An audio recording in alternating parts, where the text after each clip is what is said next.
Exodus chapter 1. Now these are the names of the children of Israel which came into Egypt. Every man in his household came with Jacob: Reuben, Simeon, Levi, and Judah, Issachar, Zebulun, and Benjamin, Dan, and Naphtali, Gad, and Asher. And all the souls that came out of the loins of Jacob were 70 souls, for Joseph was in Egypt already. And Joseph died, and all his brethren, and all that generation. And the children of Israel were fruitful, and increased abundantly, and multiplied, and waxed exceeding mighty. And the land was filled with them. Now there arose up a new king over Egypt, which knew not Joseph.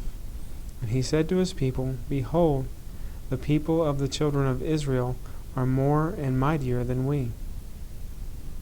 Come, let us deal wisely with them, lest they multiply, and it come to pass that, when there falls out any war, they join also to our enemies, and fight against us, and so get them up out of the land.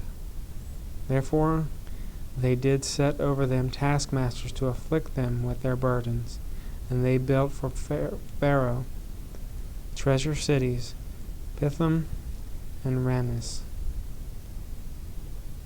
But the more they afflicted them, the more they multiplied and grew.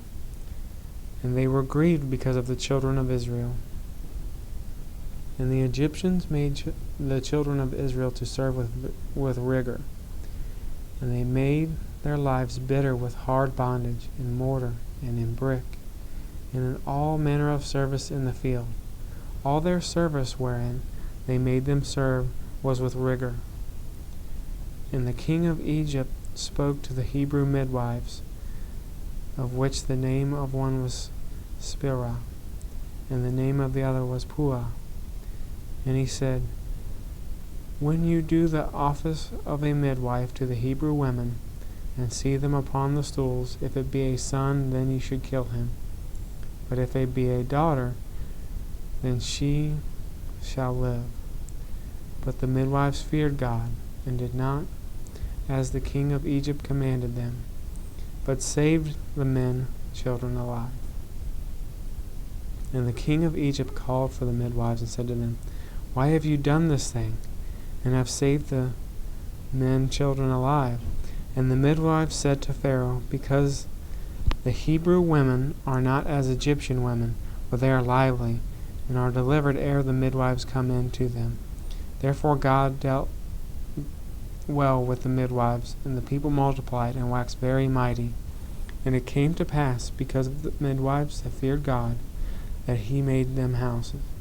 And Pharaoh charged all his people, saying, Every son that is born you shall cast in the river, and every daughter you shall save.